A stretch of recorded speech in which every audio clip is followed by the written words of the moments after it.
Maya Moufarek is an electric, meaningful marketeer. She built her career at Google, Amex, and Not on the High Street before co-founding the online pharmacy Pharmacy to You, which became the third largest pharmacy in the UK, overall raising over $300 million.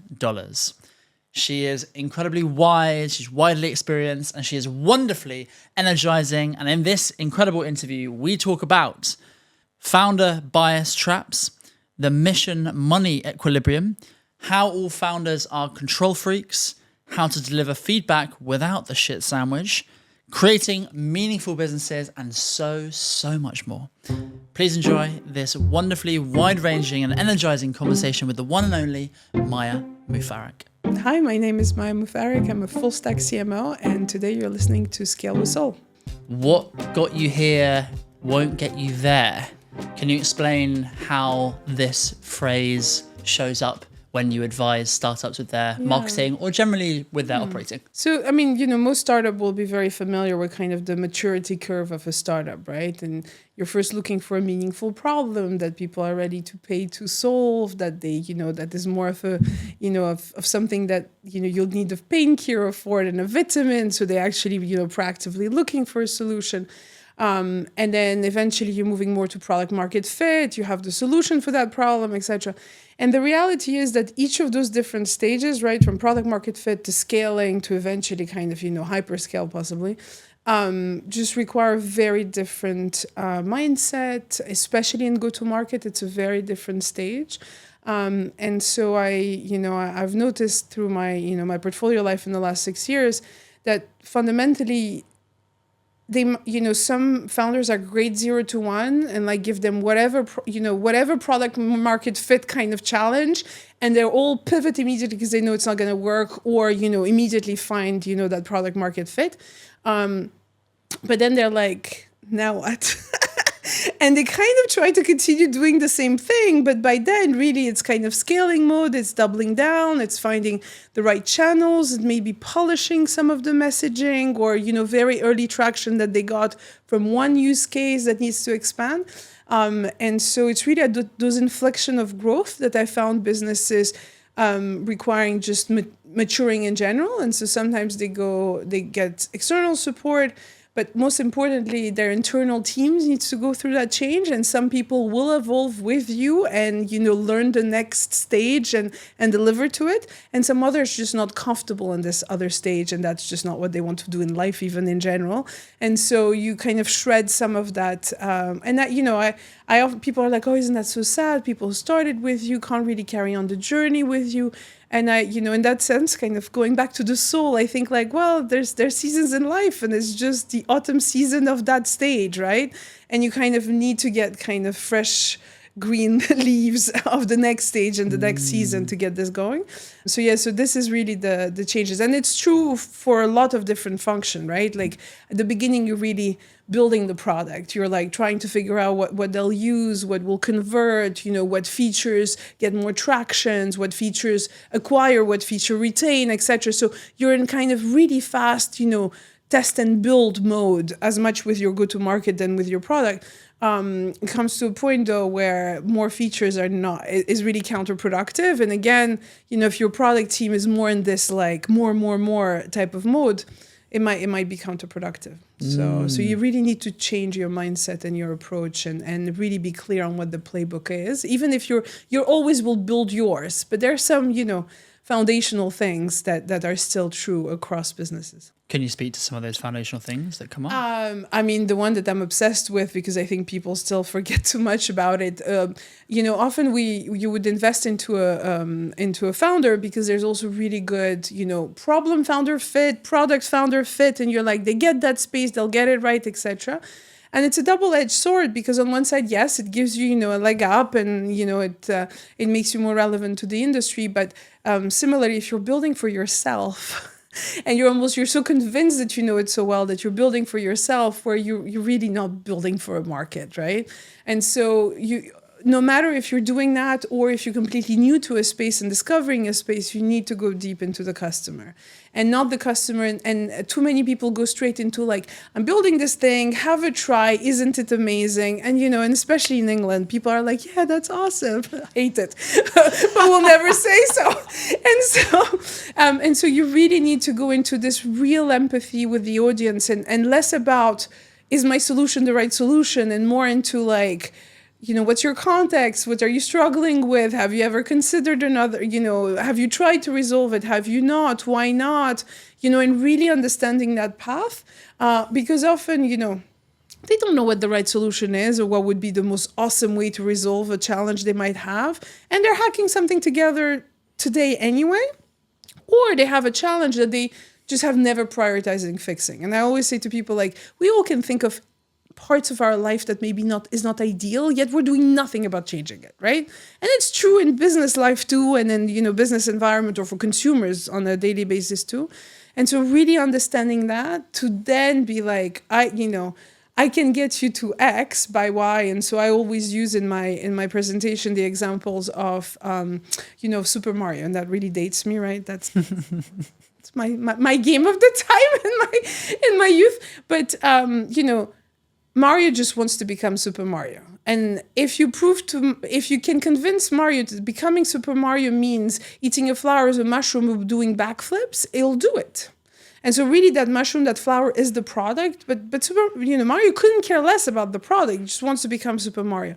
And so if you can kind of really embed that visual in your head, and that's what your customers are after, they could not care less about your product. What they want is, what is it that they're trying to achieve or change or make less painful or make better? And if you understand that, then you can position your product appropriately. What I'm noticing in both of these instances we spoke about, whether the founder is the right person to take the business from 0 to 1, from 1 to 10, from 10 to 100, and then also is aware enough to focus on the customer as much as possible. All of this comes back to self-awareness. 100%. Not focusing on the customer. If you have founder problem fit and you just have confirmation bias that I know the problem, therefore I know the solution, therefore this is the right way, and not spending enough time with the customer, it feels like almost then the opposite side, where if you don't know the problem at all, you have to obsess about the customer. And that's probably almost a better thing in some sense. I mean, I guess I'm a little bit the proof of what you just described. Like, I knew nothing about pharmacy. I really didn't even really properly understood how the NHS worked and how they license pharmacies and how all pharmacies in the UK are private, despite what the vast majority of the population seems to think. And so when you come into an environment like that, well, you have to you can't assume, you just honestly don't know, and just go and really question everything. And I think it had a double aspect. I'm not born in this country. I had to discover the way of the UK in general, and especially when it comes to those intricate, kind of governmental or national type of infrastructures. But similarly, I'm not a pharmacist, right?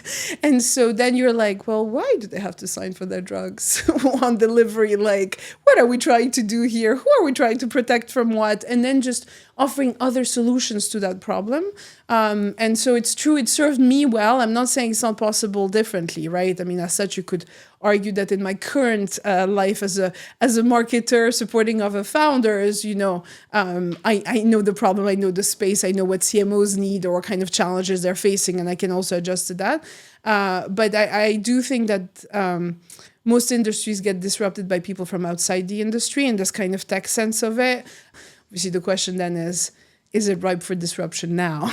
Is the most important question to answer. And so with Pharmacy to You, which is two businesses we merged together with backing from BGF, it took the NHS 20 years to get every single GP to connect with every single pharmacy to enable that digital connection that no one else could enable. And once that was created, then, we could build everything around it. But it took 20 years. And so the historical Pharmacy to You, who helped actually build that infrastructure and test it for the NHS, then was kind of waiting for the market to be ripe. And so again, timing is really important in those disruptions. We'll definitely come back to timing, but sticking on this self-awareness piece, we can fall prey to confirmation bias if we are really deep in the problem. I suppose the flip side of this is if we don't have a passion for the problem, then are you likely to stick it out through the really tough times? Yeah. Everything has a dark side and light side. But putting those two specific examples aside, are there other biases that you find founders falling for the most when you interact with them? I mean, there's so many, right? We're all human, and I'm sure I have plenty too, but you end up, I think there's a few things. I think I very much believe that you're the average of the people you hang out with. So I always say to people, choose your advisors and your investors very wisely, because I think you get willingly or not, you're going to get influenced by their style, their expectations, their way of building businesses, their expectations of you, because at the end of the day, that's, part of the deal.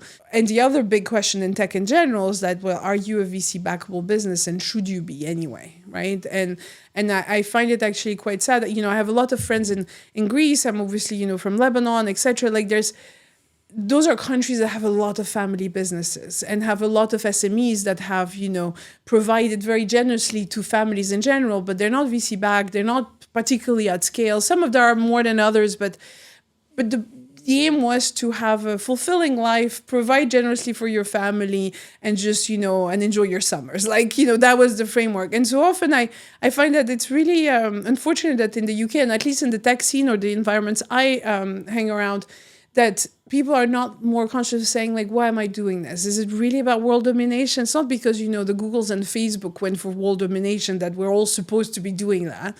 And kind of how do you find that mix of meaningful work, interesting work, making an impact, lifting people with you in the process, providing to whoever and whatever you decide to provide for, and really not always be looking for scale.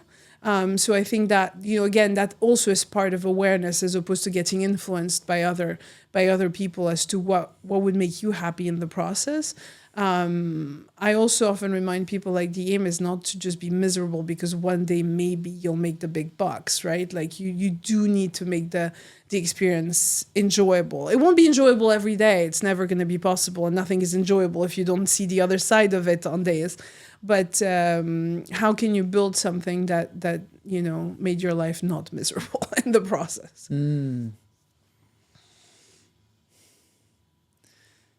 I have been one of the classic young, naive founders who've fallen into this conditioning trap of believing that it's all about building this hyperscale unicorn, be at the big table with the big boys and earn a ton of money and you impact the world. And that's the path, and you sacrifice 10 to 15 years of your life, and then at the end of it you get this magical state, which must be the case because you see so many of these amazing entrepreneurs who've done it, and survivorship bias is very real.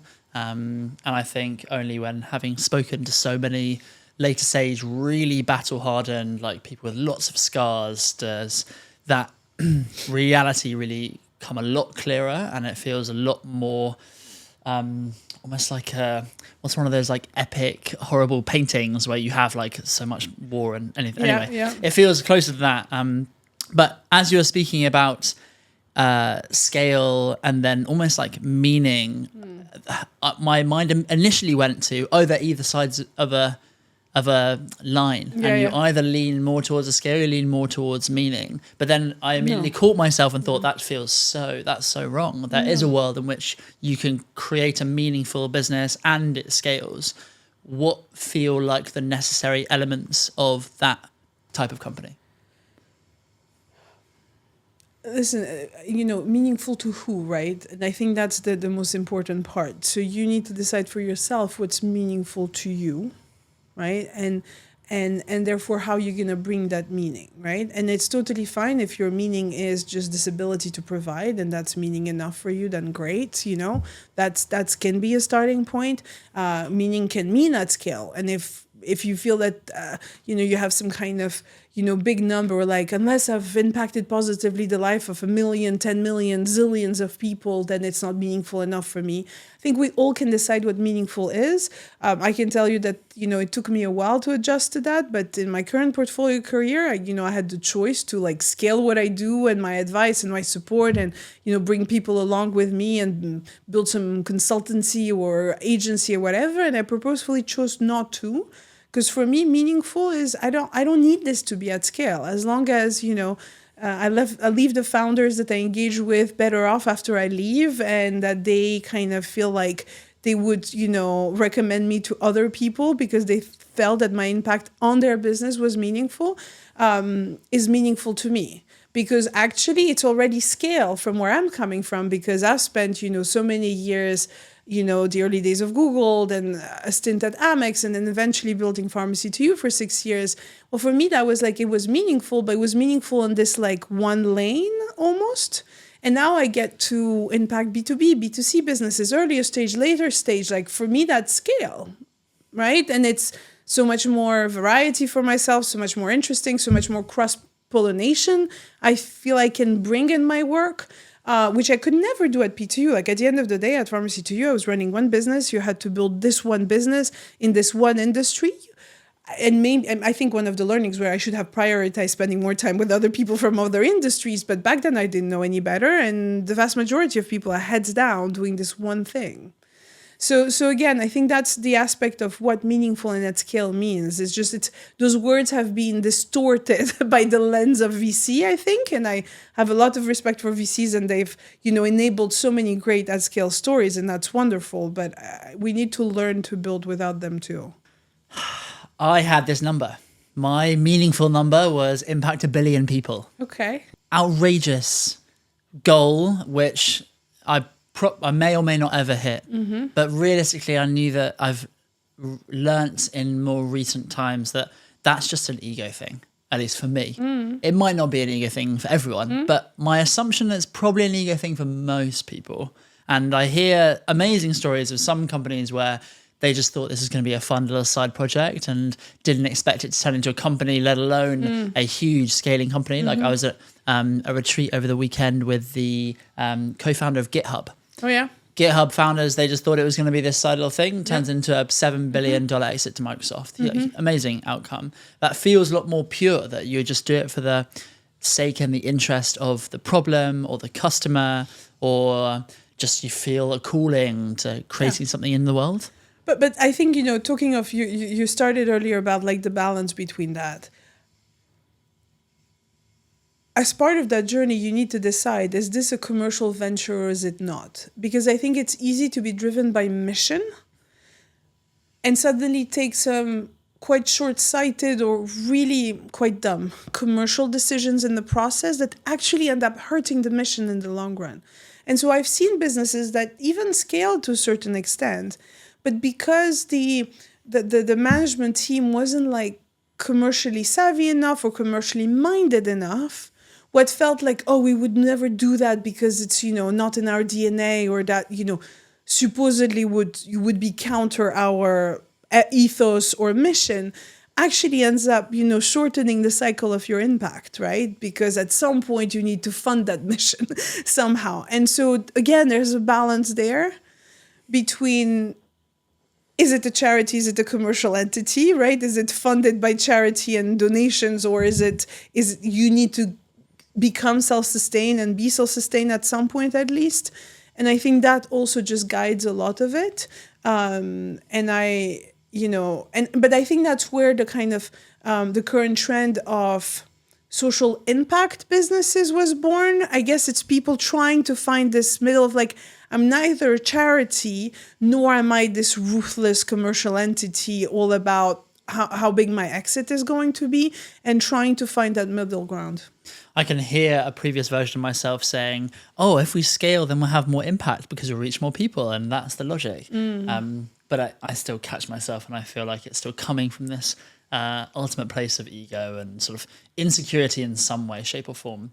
But going back to this idea of meaning and knowing what's meaningful for you, this feels like something that's an iterative process through people's careers and lives. And so I would love to hear of any stories where you have felt you've either drifted away from your meaning or you've had a moment of pure sparks where you've found it in much more clarity. Yeah. This is obviously, especially at the beginning of your career, where you're kind of taking jobs at the end of the day and you're trying to take interesting jobs. And I was very lucky to join kind of the very early days of Google in Europe. That felt meaningful. That felt also just the right social environment and kind of the quality of the people around you and therefore how much you can learn on that journey, and the quality of the leadership I had around me, and I wrote about that in the past. I think that was great. At some point, I think the one stint kind of when I was an employee in that kind of early days of my career, I think was with American Express. So I took that, I enjoyed my 2 years with them. I knew where I was taking the job. I wanted a product manager type of role, and I don't have a CS degree, so no Silicon-based kind of companies would give you a product manager role. And so they were launching this marketplace that connects card members and merchants over offers. They had launched it in the US and they wanted to launch internationally. And I was coming from not on a high street and having both, kind of previous Google consumer marketing experience, but also marketplace experience. And Amex, like digital marketplace, like that experience was close to none in Europe. They had it a little bit in the US through having built that platform, but it was non-existent in Europe. And so it was really through a contact of mine. He was like, that's what we're hiring for. I think you would be great. You told me you want to do a PM job. This will be PM-like, come and do that.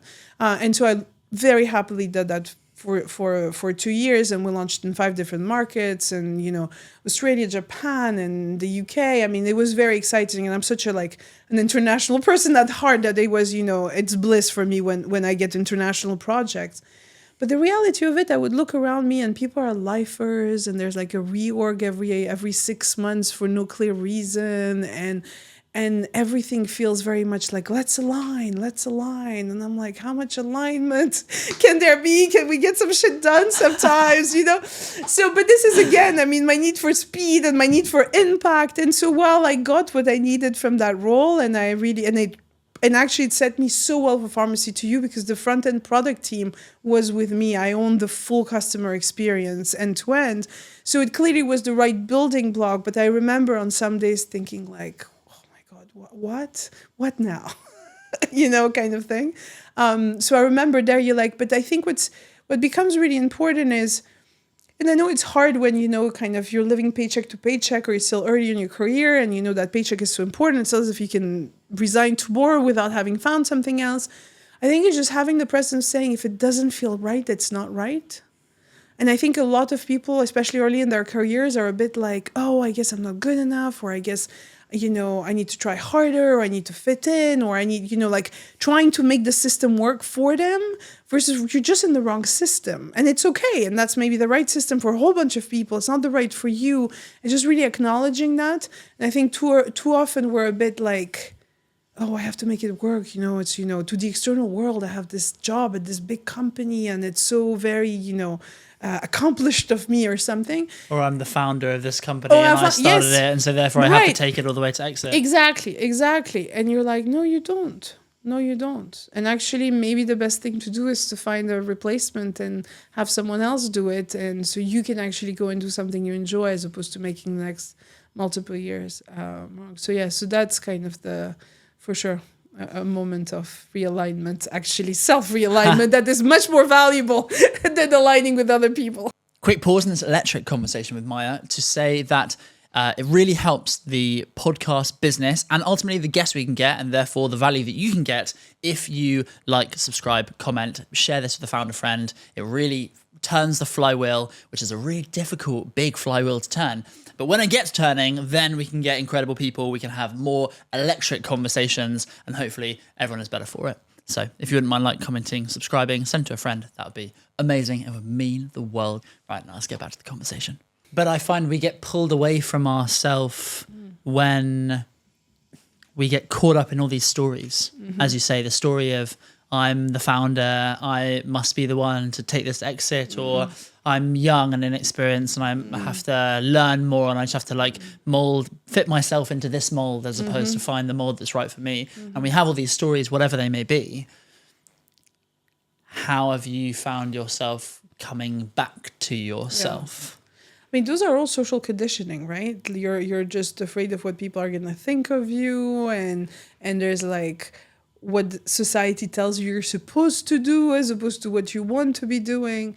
I feel like I was kind of, it was baptized by fire in that sense for me from the early years, because I have this, multiple cultural background, cultural alignment becomes a thing suddenly, right? Like what your Russian family values is very different to what your Lebanese family values. And on top of that, you're living in Europe and living a European life. And so I feel like I was really from the early years, your Russian family will comment about some of your choices. Your Lebanese family will comment about your choices. The French will find you a bit weird and quite eccentric compared to like how you're supposed to be if you were French. And so I think that just kind of molded the fact that I realized there's not one way. And you'll never be able to please anyone anyway, because everyone has their own lens. And so I was always very conscious of like trying to find my lens and trying to like, okay, what feels right, and really, and I definitely, so those early years were very much, I was very driven by gut. I was very much like, I started my career at Cisco, and at some point I was 23, 25. They were all men and 45, very nice, very caring, like no issue whatsoever, well-meaning. But something in my gut was like, you're going nowhere, like look around you. And so that kind of started a path where I eventually got a Google job, etc. And I feel I had that at the very beginning. And then at some point in those kind of middle career of mine, there was definitely a moment where you have to prove yourself to everyone kind of thing, as opposed to what matters to you. And I think it culminated itself in this Amex moment where I was like, okay, 2 years will be enough. Thank you very much. I think I've built what I needed.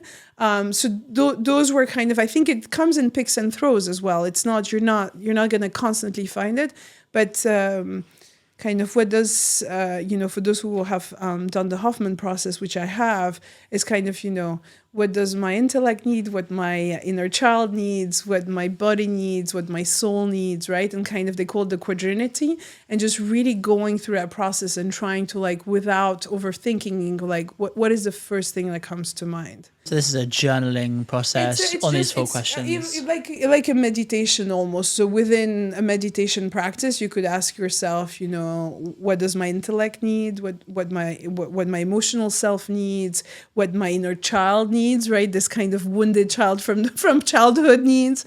And then what do we do? Body, soul, mind, inner child. Yeah. Wow. Yeah. You said you had this narrative that you had to prove yourself to everyone. Do you mind sharing where that narrative originated from? I mean, my core limiting belief is I'm not good enough, which I think has both served me very well, but also can be kind of damaging in places. I mean, it just becomes, I think for me at least, there's definitely I want to prove to myself that I can do great things, right? There's that aspect of it.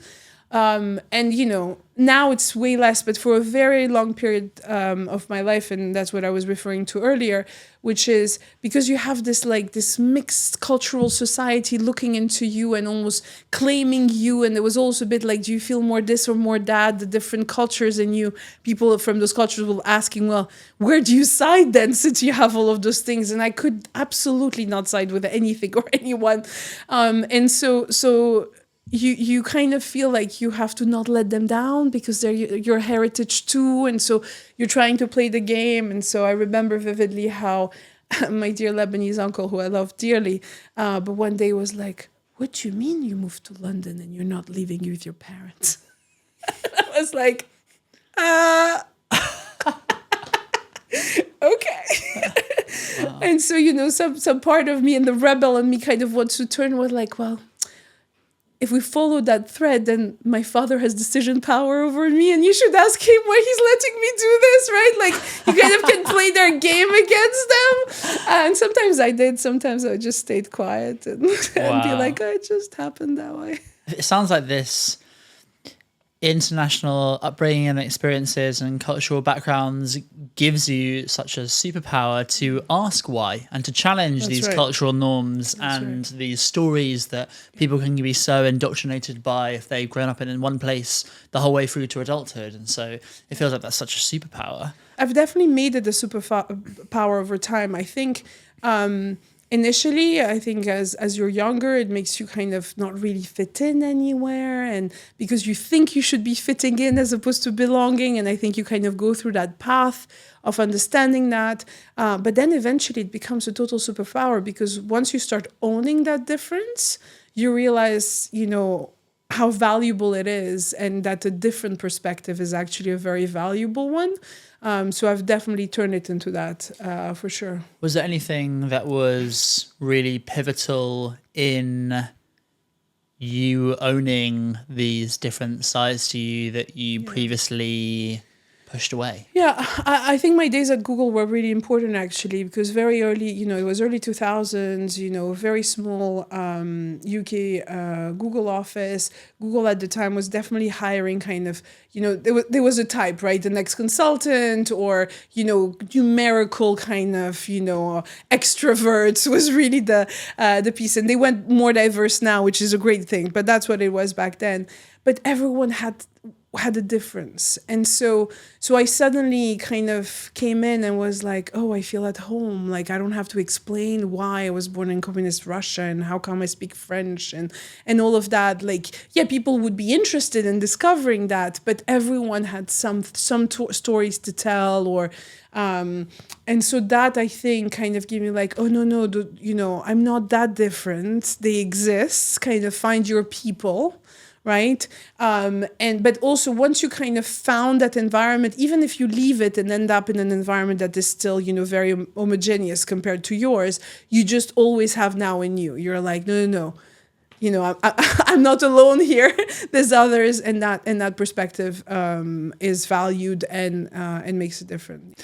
You are speaking to my soul in terms of finding your people. That I think is one of the best. Finding ourselves is the most important journey in life, by my perspective, and then finding your people is comes closely after it. And you spoke about choosing very wisely who you surround yourself with, whether that be advisors, mentors. If we bring it back into the startup context, how intentional were you about finding your people in your advisors and mentors, and almost finding someone who thinks completely different to you in order to challenge your perspective and your way of seeing the world? How do you balance those? So I'd love to think that I was proactive in places, especially in my most recent portfolio career. I think it was such a different thing, such a new thing. I think that's the time where I was very intentional about it, and, turning to people maybe who, portfolio careers were kind of for retired CEOs in their 60s until, the pandemic happened, and suddenly more people were kind of solo players. But I remember reaching out to some of them and being like, what's the mix? Do you like the non-exec life? Do you miss some of the operating parts of your life, and trying to find the right mix around that? And then specifically looked for a lot of mentors around, how to be a good board member, how to land board roles, and doing a lot of that around that. Before that, again, in kind of earlier in my career, I honestly just was so lucky, because people were very positively inclined, in the sense that, at Pharmacy to You, I was still quite, early-ish in my career. My two business partners had at least 10 to 15 years on me, etc. But were very both empowering and letting me do what I wanted to do, and following my lead on a lot of things, but similarly very generous. We had both our chair and someone on the board that was marketing minded, let's say, or go-to-market minded.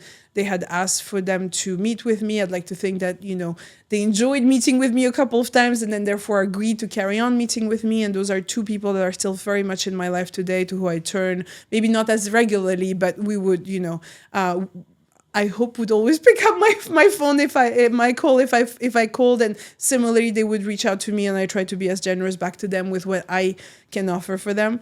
But also, most importantly, I think what really made a difference for me early in the tech career and I wrote about that recently. It took me a while to realize that, but it so happens that the leaders around me in the beginning of my Google career were all women, which is so unique for the 2000s in the UK tech world. And I think that just, you had a number. I just needed to see that, to see oh, you could be a CMO at a tech business. Oh, you could go up the ranks. And, and I looked up to those women. And so I think that also just opened my mind to what's possible. And I truly believe you cannot be what you can't see, at least in the way my brain works. And I never realized how much of an unlocker of my own ambition and not thinking that it wouldn't be possible would be so hard. Just because I saw it so early on, it just became that thing. And surround yourself with the right people, choose your bosses carefully, choose your, all of that. And they showed a lot of goodwill towards me to point me towards the right people, introduce me to the right people. And then obviously it's your job to, maintain those relationships or be as generous back so that they are willing to carry on engaging with you. I'll come back to generosity because that seems like a thread which is very consistent throughout your story. But I'd love to stay on this element of women in tech and entrepreneurship, and you can't be what you can't see. I think that's so powerful. I feel very privileged as a white man who we're most privileged in terms of company building in the world in general. And so it's been part of my dedication for this podcast that I would do exactly 50-50 men and women. However, I can't empathize with the challenges that women face in entrepreneurship, either from an external perspective, but also maybe more interestingly from an internal perspective. I know that you're very invested and involved with building women up and supporting them, advising them, being very generous with your time. What have been the limiting beliefs that you have seen in them the most? Listen, there's two. For me, when we talk about any underrepresented groups in general, or those who maybe don't have the same access as others, I have a very pragmatic view of the world in the sense that, yes, maybe something is not right now and we should be working at changing it. But that change, especially when it's at societal levels and just overall infrastructure, finance infrastructure levels and all of that, it's not going to happen overnight, right? And so I always feel like you have two choices.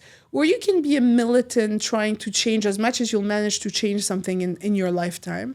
And just say, this is the way it is, so I'm not going to even try. Or you can be like, okay, yes, we should work towards changing that. But in the meantime, how do I play the game? Because that's what it is like today. And so, a lot of, and I always was in mixed groups, right? So there were men around me too. So we were a mixed group. So I never had it full on, it's a female founded business. No one is investing kind of, extremes of it.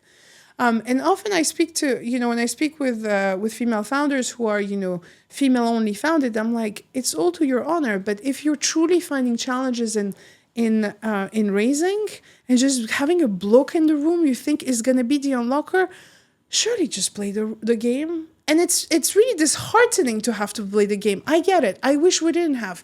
But what's your options right now? Not make it happen, or play the game and make it happen? And in the process then, because you're going to prove your point and the fact that, it is female founded, and yes, you kind of onboarded someone for a period of time to get over some humps that the systems were just not set up to win. That's already a win. I'd rather see more, heavily female, mixed gender type of businesses winning and making a difference than none at all, because the systems are not set up for it today. And so that's really some of I think, the stuff that people don't talk about, because not that they don't talk about it, but I don't know why, for some reason, there's this yuckiness of accepting the fact that you have to play the game, and some kind of righteousness about, no, it's going to be female founded only, and it works or it doesn't. I think we're allowed a middle ground, and, we all need to do what it takes to succeed, legally and compliantly, of course, but you're allowed to use everything at your disposal. This comes back to that timing point that we spoke about at the Yeah. start, which is you have to time the system Yeah. with the structure that you're building. You have to time the market with the problem that you're solving. Yep. And every experienced entrepreneur that I speak to cites timing as being the main thing. A Yep. rising tide lifts all boats. So that's the sort of thing that I'm connecting here, is that we Yep. can be righteous about the world should be this way, but if it's the wrong time, we can stress ourselves. We can work as hard as we can possibly, and it still won't change. So, what, other than maybe righteousness, what do you think is a thing which gets in the way of us letting go to the game we have to play, given the time that we're in? I mean, it comes back to the sense of control, I guess, in general, right? And I think it's, all good kind of guides will tell you, focus on what you can control. You're gonna go crazy if you don't, right? Someone recently introduced the concept of like, there's what you can control, but there's also your area of influence. And so I think if you have like, I think until then, at least in my mind, it was very much kind of binary, can control, cannot control. And I like this idea of influence because I've very much, even in my current career, kind of work with the sense of influence. I don't really control those businesses. I can influence the founders and the teams and bring them along, my recommended path and make it happen that way. And so I think if you can really try to frame as like, what can I control, and let's do that. And so I think for me, it's very much like, yes, you can control the fact that you can bring one male into the mix or one whatever. And great. If that's what you can control that. Can you influence the way VCs sees you? Can you influence structures of VCs? Maybe not. But like, then agree where you could influence, but you might not immediately can change something. And so I think that balance becomes really important because I think it just keeps you sane, right? You can list the thing of like, I can carry on worrying about all those things that I can't do anything about now, and just acknowledge them and then really refocus your attention. Because I think in the sense of, and I think founders are all control freaks no matter what, right? I mean, they can pretend whatever they want. You don't become a founder if you're not a control freak. And so in a good way, right? It has changed the world for the better. But there's, it's just choosing what you control and how. Because otherwise it's like you have to let go of some stuff. And that will be true as well as your business grows and matures. Like you need to decide what is like a non-negotiable that you should have vetting power of, control on, and what other people just needs to now take on. And you need to be able to completely empower them to do that part of the business. Or just flex to the... Yeah. mold of the Within system. boundaries and Yeah. how much, I heard a founder recently say, I gave them too much rope. I think that's a great expression. It's like, give people rope, know when to bring them back in, know when to let it go. And that's kind of the boundaries that you create around what they're able to do. And so. What's been your evolution of your relationship with control? I mean, becoming a parent and having suddenly half a day of work versus the amount of hours you used to put into work before. Have you just like pick your battles, delegate, really focus on what matters and what's meaningful and what you're trying to do, I think becomes really important. I remember when I came back to work after my mat leave, I literally felt like I had half days. It felt like everything was a half day because you kind of started 8-ish, even if you had a leisurely lunch at some point with a colleague or you kind of had an external meeting, you'll still be at it at 7 or 8 some way. And then, by 8:30 we're at dinner somewhere with someone of having, fun, etc. So as soon as you got back, you're like, wait, what do you mean 9:30 to 4:30? Like that's half a day. And so you have to prioritize. You have to just not sweat the small stuff. And I think that's why also in what I'm doing today, I choose my projects very carefully and I get out of projects very quickly if I feel like, or I can't influence, right? I will never be able to influence that in the right way. Or just, it's just not they don't need me right now. Like it's just not the right mix anymore, or it never was, we were mistaken. And really just being in stuff where you feel you will leave a good mark. I've been really questioning as a freak of control founder. I've really been questioning my relationship with it recently, and have been leaning into the more sort of meditative, spiritual side of things, which ultimately come back to the only thing that you can control is your internal reaction to the external world, and nothing in life will ever go to as planned. And like, somewhat similar in a business, and you can spend your life trying to force things into existence and waste a lot of energy doing it, or you can recognize that 99.9% of things are out of your control, and so therefore you can flow with it. But this has really challenged my whole notion of being an ambitious person who believes that he can create something fantastic in the world, and like, how do you build a business and flow with life? I mean, if we were to get very spiritual here for a second, but there's like obviously the concept of masculine, feminine energy, and actually most founders, no matter what gender orientation they might be in, they're very much, it's masculine energy, you know, it's go-getter, it's proactive, it's get it done. It's very much like, you know, you're in the outbound mode, right? And with that, I think creating enough of an environment where you can kind of channel some of the feminine and the more the inbound, and the kind of putting yourself just in positions where good things will happen, and the being accepting of that. And I appreciate no one's going to build a business by just sitting there thinking like some good things will happen. So I'm not, you know, completely woo in that sense, but there's an element of that mix that I think we need to be able to embody and be conscious of, at least, because I think I definitely was very much in my masculine, to you know, really think of those aspects, and how do you balance those energies, and how do you create an environment where both energies can flourish. So if you cast your mind back to the pivotal moments within pharmacy to you, where you were very much in your masculine, how do you think those situations or decisions may have been slightly tweaked if you were, and the rest of the leadership team were more in your feminine? Yeah, I think it comes to the way you maybe empower your team sometimes, and what you let them bring to you, as opposed to being the driver always maybe of the plans and the approaches that, you know, in slightly more mature businesses and kind of P2 obviously got to be quite a scale up. But the other ways I think is, again, in the masculine, if you're so, and I touched on that earlier, if you're constantly in the doing kind of approach of it, well, actually, if you maybe were to make some time to hang out in the right circles and outside of that immediate bubble of what you're trying to achieve right now, and whatever your OKRs are for the quarter, or whatever the sales targets are, again, you might be creating that opportunity of serendipitous connections and stuff like that, that I just really were heads down building, and not really creating those, I don't think.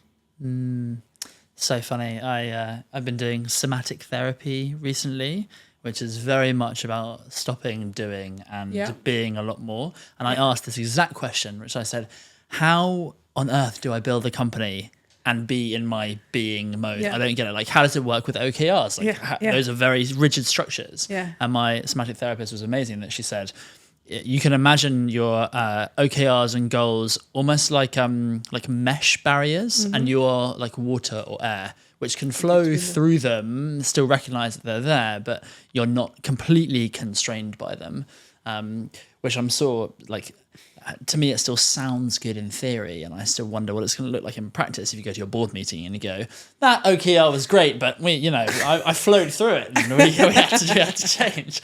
But yeah, I think you're right, and that company building has been a very masculine, focus, hard hustle, intensity, very like almost aggressive practice, and I'm excited to see what it looks like in the future when we find maybe more of this balance. But it feels like it's all cyclical. When you meet and advise founders, do you take them on this journey of reconnecting with themselves? Do you purely give them what they ask for? Is that part of your assessment process as to whether they're actually quite self-aware or not? It's like, how do you think about this when you support? So if I, in my experience, right, founding journeys, no matter how many co-founders you might have around you, is quite a lonely path. And you can be very lonely as a 3-2, what I've started doing as part of my engagement with founders, and I'm not a I'm not a CEO coach or a founder coach or anything like that. That's not what I do, but I engage with them a lot based on, the projects that I do.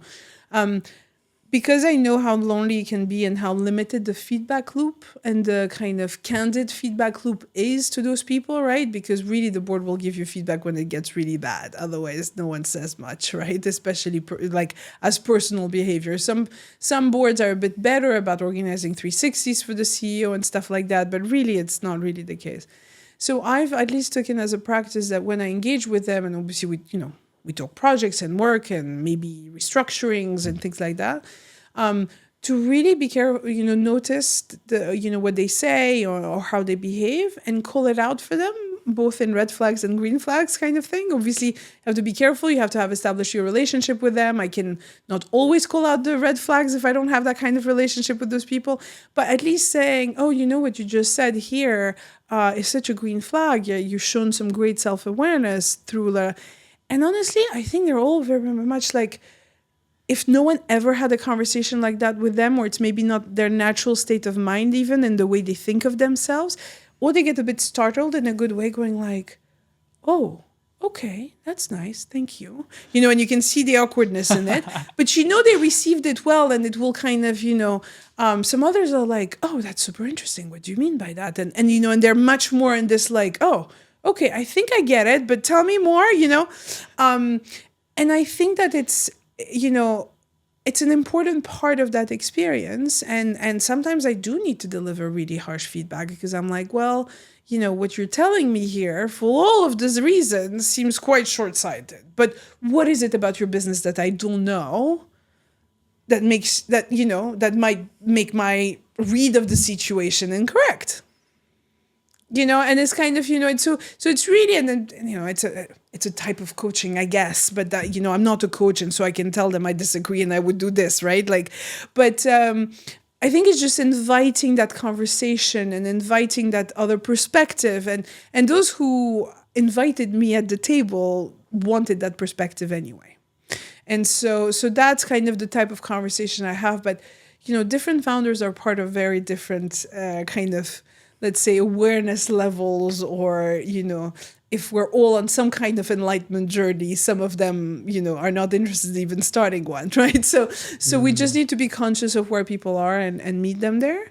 And kind of take it from there. But I think, feedback is a gift, and so know how and when to provide it. But I'm very much of the opinions that if you see something or someone doing something very positive, constructive, or that you particularly value, even if it has nothing to do with you, right? They're doing it for their business, their team, or whatever. Call it out, because people don't get enough feedback, to be honest. Not enough positive feedback. Specifically. Yeah. I've been in that exact scenario where someone says one nice thing to me in a board meeting, and I'm like, oh, wow. I'm like, my goodness, thank you so much. Hits me like a train. Yeah. And that does add to the loneliness, because you are constantly bombarded with problem after problem after problem. And when you do a good job, no one says, well done, you've done a great job, because it's lonely at the top. You are the one at the top. Interesting about how you just framed that question, what do I not know about your business such that I'm wrong, which sounds like incredibly intuitive. Like that's amazing. I love the sort of blend of coaching and advisory. And it's interesting because before we started the interview, you said that one of your, I don't know if it was an advisor or a mentor, said that you were like Marmite, and that people sort of loved you or they hated you. But that sounds like a very lovable approach to giving difficult feedback. I mean, listen, the Russian in me is very direct, not exactly fuzzy, because English is my third language, arguably. It's not a language that I master, I mean, I'd like to think I speak a decent English, but not to this interested, like I wasn't born with it. So it's a this is what I mean, so this is what I'm saying, kind of thing, as opposed to, finding the ways of positioning something, or, I mean, I can position something, but you see what I mean? Like, I'm very candid. And so I think in certain circles where people are used for much like softer, like, the whole when someone says it's interesting means like, what the hell is this, kind of thing. I just don't have that in me just naturally. And on top, I don't have the mastery of the language possibly to really do that. So that's really where it comes from, I think. And so some people can be taken aback a bit, like, what did you just say? and so then, obviously you learn and you evolve. So sometimes now when I'm about to say something that I think is going to be a bit too forward, I'll be like, well, isn't the elephant in the room the fact that... Love that. So you kind of start, you obviously evolve as you get feedback and understand what works. But I don't even know what the right adjective here is, but I'm very, very loyal. I love bringing people on the journey. I love coaching teams. I love, seeing people grow. I feel like a lot of people given that to me, so I love giving that back. And across the years, right, like a bunch of people that worked for me in the team at Pharmacy to You ended up going freelance themselves. And now I always bring them on projects because they're good and we work well together. I can see that in other businesses where I, was around for longer than just a few months, that, I know I can call some of those teams today and, and they'll pick up the phone too. And similarly, they wouldn't hesitate to reach out to me if, I could be of any help. And I just, businesses are all about people, and, the quality of our lives is the quality of our relationships, right? So, and people forget that those relationships are also not just family and friends relationships. All of that are relationship, and they're meaningful in their own right. So that's kind of what comes along. But I can be harsh, I can be demanding, I can be all of those things. And so it's true that for people who haven't worked in those kind of highly demanding, fast pace, it was due yesterday, no matter when we asked you for it, kind of thing, can be a bit like, wait, what? But I think anyone who started in the world of startup had to have that adjustment, and they can decide it's for them or not, right? And no hard feelings. But I'd like to think that I provide them with all the support and guidance needed. However, there's an element of speed and sharpness required to make those things work. Yeah. I mean, I think language is so powerful in that, like, you could call it harsh and demanding, or you could call it high performance. Yeah. I spoke to someone whose wife works at Revolut, and I said to him, I've heard that Revolut's culture is quite toxic. And he was like, yeah, you could say that, but my wife has been there for like 6 years now, and she now has just sort of drunk the Kool-Aid, and she's got used to the environment, and it's just extremely high performance, and they just have no patience for anything but extremely high performance. And when he framed it like that, I was like, that sounds pretty great. Maybe I should go work at Revolut. I was like, and then I speak to someone else, and they're like, Maybe yeah, not. you can have that, and in a not toxic environment, and you can still have that expectation. But it's always the same as businesses grow as well. Your boss, your team defines so much of your experience. And so, it might be okay in that part of the business, but not that great in the other part of the business. So it's also, sometimes it's lucky dip when you join those businesses. I want to get a little bit tactical here, because I think this delivery of feedback and how you have difficult conversations is such an art. And as you said, there are some ways which you can just tweak a delivery of something, whether it seems like the elephant in the room is, or what do I not know about this situation such that this wouldn't be true? Are there anything else that you sort of lean on when having to deliver this hard feedback? I mean, for a long time, right, the kind of the shit sandwich was the feedback method, which I hate dearly. I mean, it's just, that wasn't a shit sandwich in terms of saying that you hated it. You had to say, like, it has some benefits, but I hate it, but there's still some benefits. Yeah, right, exactly. Just because the but is coming, and then at some point they taught everyone to not say but to say and, but it's still the same shit sandwich, right?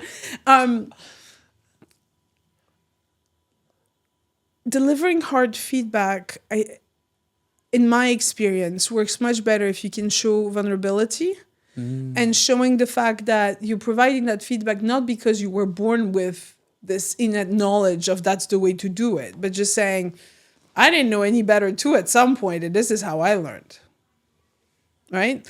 And so I think that becomes really important. I definitely use a lot of that because I've been on my own path and my own journey, and I've adjusted my style and my approach, and in startup world too. I mean, I learned so much at Google in those early stage, in my early career through that, and what, fast growth tech companies were like and the ways they were doing things. And so just going back into that empathy and saying, like, I know that most probably is completely unnatural to you, and that's normal because none of us are really born with this.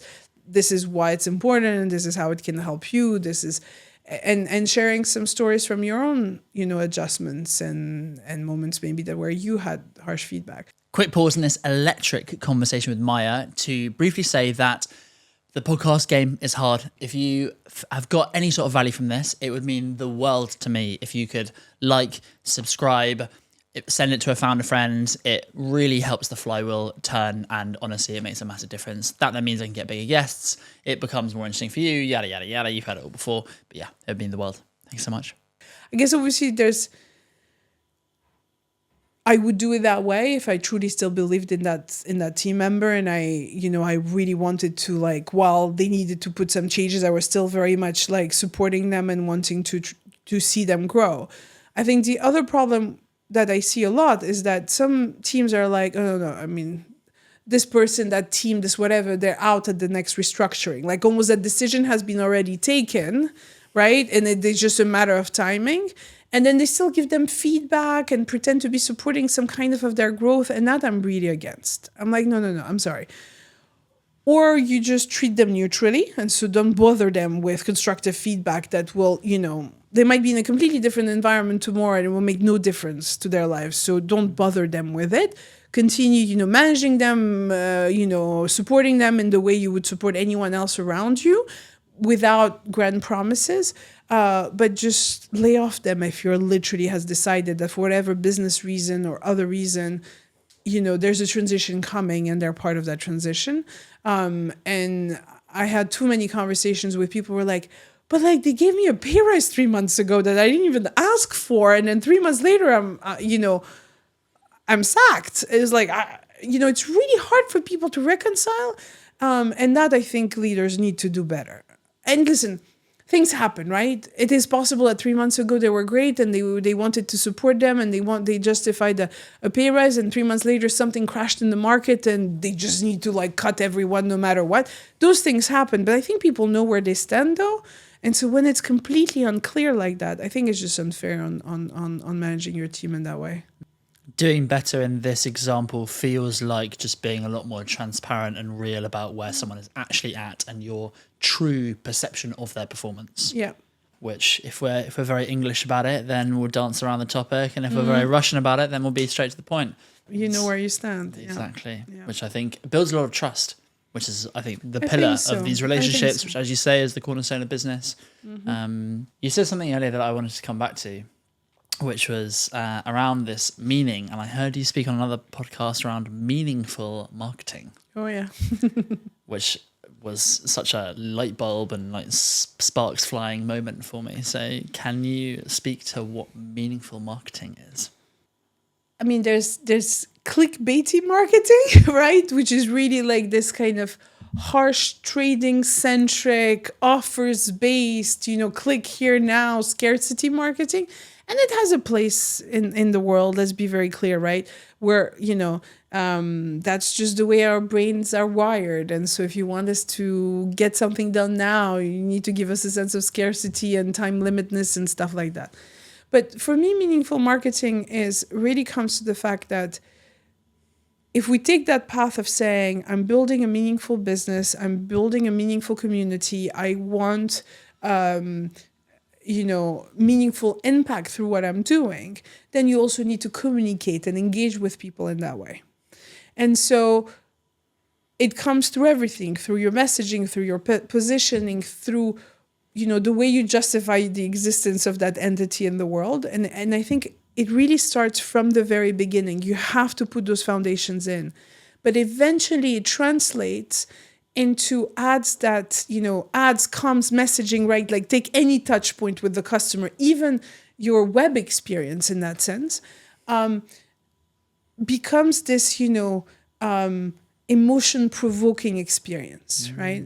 And so the best example that comes to mind right now is, IKEA obviously stands for your home, right? At the end of the day, IKEA stands for your home. And also, it most importantly stands through the ability to have a comfy home, even if you don't have the cash for it, right? And they have more expensive stuff too now, but I think any students will relate to the fact that the first front to furnish anything was IKEA, right? And to feel like you've been the one to build that home. That's Hasn't true. been There's given- also an element, yes, exactly, you're right. IKEA has good ads and bad ads, but one specifically where I thought they nailed it so well is during the pandemic, they created an ad where the narrator was your house. And so they would film scenes from within the house of whatever we did during the pandemic, build tents in your house to entertain your kids, and et cetera, and the endless home cooking and the video calling at the dining table so that it felt like we had dinner together. But all that was narrated by your house. And the kind of the caring, warm, kind of protective eye of that house into that environment. Wow. Right? Wow. That's meaningful marketing. But again, it goes back again to something I mentioned before. It's only by truly understanding the lived experience of your audience that you're able to do something like that. I love this. The thing that keeps on coming back through everything that I've heard you speak about from so much of this conversation is just all about this deep love, obsession, curiosity about who you're serving. And it feels like those conversations, the time spent with your customers often feel important but not urgent. And so therefore they often get brushed to the side or just not enough time is spent on them. Mm-hmm. And so, everyone's benchmarks are different, and so I could hear some CEOs or leaders saying, oh yeah, but I had a customer discovery call last month or something. And that could be enough for them. Yeah. But I'd love for you to share some benchmarks or expectations that people could map themselves against, just to help us with a bit of a time prioritization of how regularly should we be engaging with customers, in what way, how can we know if we're performing in this way of deep empathy. It changes by stage, so I'll try to cover the different stages of a business. But a team that comes to me and that is trying to find product market fit and are struggling, if they're not interviewing customers on a daily basis, that is the very basic problem as to why they're not finding product market fit. Okay, and so if a founder was to come to me and saying, oh, I have this idea, I'm gonna get going, what should I do first? Go and find potential prospects that you think might have the problem you're about to solve, and go and just talk to them. And, have a conversation that is almost a documentary conversation. When is the last time that you felt, I don't know, your home was no longer matching your style or something? Depending on where. Very broad kind of questions, just within the environment that you're going to be serving, right? And really a complete discovery conversation about just getting to know that environment, those decisions, those challenges, those triggers that make them do something differently. Really have that conversation and have, 10, 15, 20, and then look at the patterns. Look at the different, what keeps on being repeated. Oh, I'm making a little more money now, but my house is still very much IKEA, like I decorated it when I first started, and I feel like I'm slightly more grown up now, but I just don't know what to do with it, right? Just having those conversations, really understanding what's happening. And if that's one trigger that people say, well, I kind of went up in the world a little bit, I'll slightly more disposable income, but I've never shopped anywhere but at IKEA, so I don't even know where to go, right? So just find those different patterns. And so those then go and solve for those exact triggers, moments, problems that people are solving, and find the triggers that is those inflection points of when someone who wasn't a prospect becomes a prospect, right? So that you can go and find those moments because that's the moment where someone will act, right? So that's kind of all of those different things that you will want to do from the get-go at scale and continue filling them in. Can you just speak more to this inflection point where someone goes from not being a prospect Yeah. to becoming a prospect? Is that just when you touch on the specific problem that you know they might be feeling, you go, oh, but our solution is directly focusing on that problem? So there's two aspects. There's the fact that you need to understand how they frame the problem, right? So that person was framing the problem as I've outgrown the decor of my house kind of thing, right? So they would frame the problem like that. Someone else might frame the problem as I'm just bored. I've been living in this place for 5 years. I'm just bored of it. It just needs to change, right? The result might be the same. You're still selling them some kind of upscale IKEA or some, competition to IKEA version of it, but they're framing the problem very differently. So you're going to need to message to those people in a different way for it to resonate with them, right? So one can literally be, have you outgrown your IKEA decor? The other one might be, time for a change, very different messages, sells the same solution, by the way, right? The same product, the same, etc. So there's that. So you need to find those patterns and those different jobs and the way they frame that job. The other thing is, well, now that you know what kind of, what you're solving for people, right? Like, what is their version of Super Mario, as we covered, right? So now we understand what their version of Super Mario is. Well, now we need to figure out when is the right time to engage with them. Again, back to timing. So at which point in time someone feels like they've outgrown their house. And so that person, for example, said, oh, it's because I got a promotion, I'm making more money. So then you'd be like, okay, well, is there some kind of proxy to identifying when someone got a promotion? Oh, they announced it on LinkedIn. Here's your campaign. Here's who you're targeting. Yeah.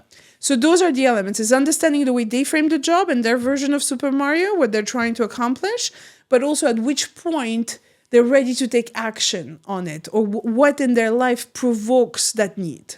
Then again, more tactical questions. You said 10, 15, 20 conversations. I've heard people talk about 100 conversations.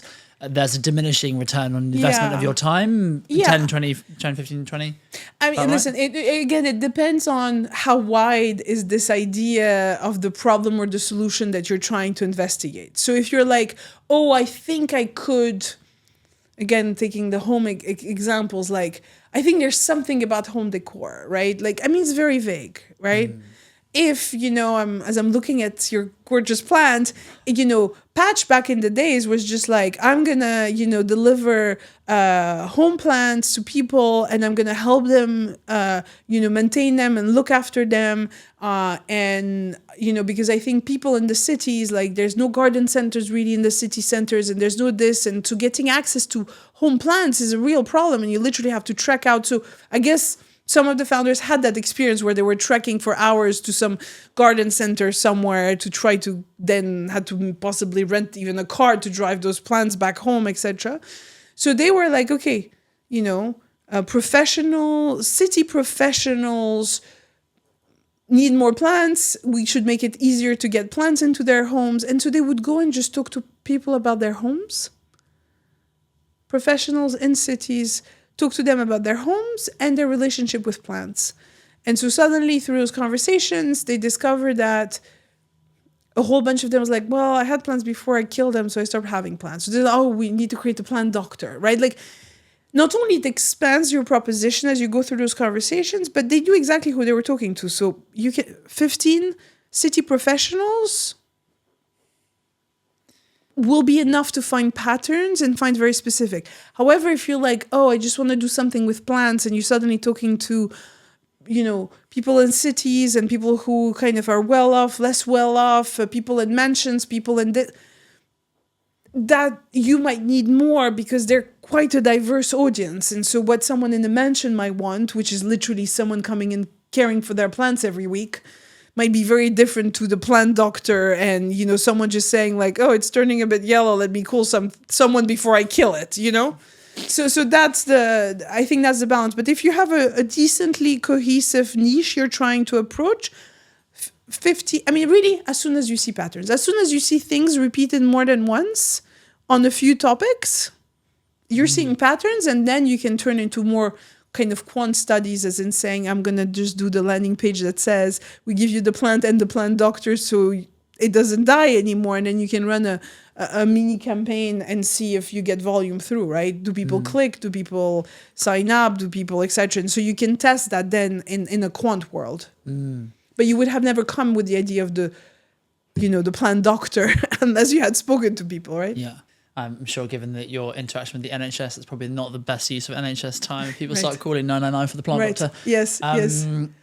That feels like it was mostly directed at the pre-product market fit stage. Yes, that's right.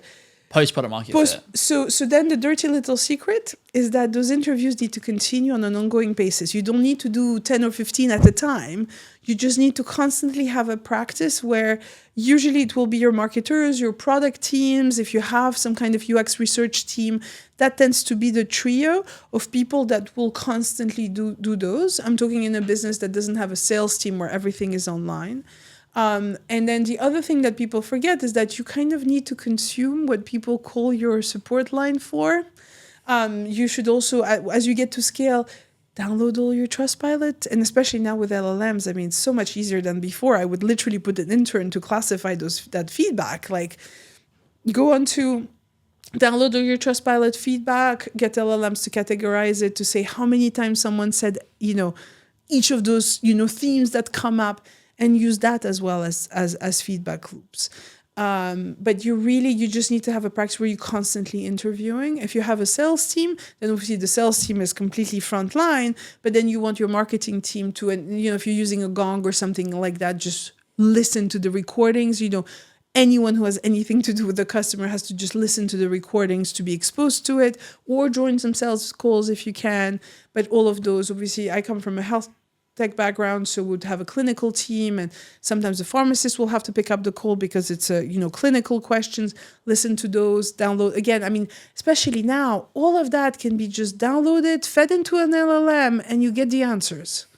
And really, the questions had to be around the jobs to be done framework and the 4 forces, right? So, what are the triggers? What were they trying to do? What was their struggle?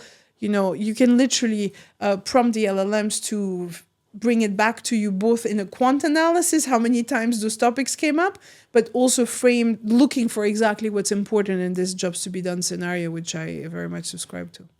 And if we're talking to the CEOs or C-suites, you get past the Series A stage, you have your sales and marketing team doing this frontline work. Yeah. How often are you yourself checking back in with the customer? I do think that it is a responsibility of the marketing team, product team, UX research to be able to package all those insights and constantly feeding them holistically to the whole business.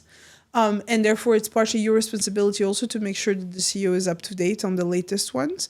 But I think any good CEO, even to be able to be the right leader, the right visionary for where that business should go, will be one secondhand in the detail through getting that from the marketing team or the product teams, and asking that is shared constantly and really immersing themselves into that.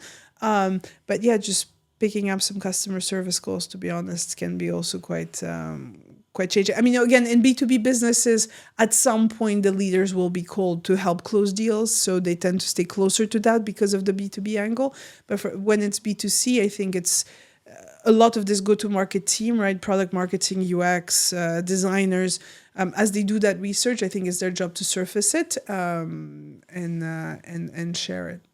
The thing that comes to mind for me is that I feel like intuitively, I obviously haven't been there myself, but I feel intuitively that if the CEO or C-suite aren't there on the front line, then just by virtue of the org structure, there will be some dilution of the message as it travels up the chain. Yes. And that then comes back to the inherent trust that's in the organization, such that people feel willing to share really difficult bits of feedback. I mean, then, it should be a bit of an open invitation as, those research team run research, right? To be like, this is when we're running it, this is what's happening, you're welcome to join. So sometimes there's just a video link available. Sometimes you can come in person if they're doing focus group. Also, again, now that everything can be recorded quite easily, etc., just knowing where to find that and let people just view it in their own time. But, back in my days, we would literally sit through focus groups. And people will come and sit through those, and there'll be evenings where, that's when it's happening. And obviously there's a limited capacity, but people could sign up to come, and CEOs or not would spend part of their time doing that. Really powerful. Yeah, everything has changed now in the current AI wave that we're going through. This has been so energizing, so rich. It feels like the main threads are we started around sort of building self-awareness and sort of recognizing the things that we beat ourselves up for and the beauty that they have in terms of diversity of experiences and not fitting into traditional molds. And then now it feels like sort of how we learn to love and become obsessed with our customers and all of these different things. Yeah. Is there anything that you feel that we haven't touched on with both of those elements that you think needs to shine? Yeah, I mean, listen, at the core of it, if you want to have impact at scale or not at scale, just impact in general, you have to have empathy towards that audience, that problem. And yourself. Right? And so I think that's really the core of building businesses. And I think that's not something that is kind of very mainstream. I don't think at the moment I don't see DFT giving you a headline of building with empathy, right? It might happen. Hey, maybe that's my mission in life, getting an FT op-ed of building with empathy. Here you go. But I think that's really what it takes. And so it's empathy towards your team. It's empathy towards the problem you're trying to solve. It's empathy towards even the maybe half-broken ecosystem that you're operating in right now. So that for me is really at the core of that process. Wow. This has been so rich and so generous. And that is something that Yulia, your very good friend, said was one of the best qualities of you. Your generosity and your unique perspective, given your international background and culture. Those are the two things that she mentioned, and that has shone through beautifully in this conversation. Thank you. She knows me too well. Yeah, she does. The closing tradition on this is, because you've been so generous with your time, assuming this is listened to by a bunch of seed, Series A, Series B plus founders and C-suites, is there anything a community of that sort of profile of person could support you with? Well, I mean, I try to continue generously sharing on my LinkedIn, so please feel free to follow there. I am opening up some space for a second board role, so I would love a Series A, Series B, consumer or else, but usually consumer boards tend to be more interested in my profile. So I'd love to inbound some board opportunities in the near future. Is there a specific type of board, any characteristics of a board that you feel particularly magnetized to? So the current board I'm on is a marketplace. It's a marketplace connecting tutors and students. It's been such an interesting journey where we made this consumer business and consumer funding has dried up. So completely self-sustained. So that was a very interesting moment to support that business. And obviously go to marketplace, such a big role. So I was very lucky to be able to contribute. So that's, this kind of consumer go-to-market expertise and really that end-to-end, right? So from awareness all the way to retention, so including the whole path of the experience within the product tends to be the kind of board, the type of support that boards look for when they hire me. The full stack CMO. The full stack CMO, yeah. There you go. Well, thank you so much. This has been magical. Really appreciate it. Thank you. That was great. Thank you. Thank you so much for watching this interview with Maya. I absolutely loved it, so I hope it was valuable for you too.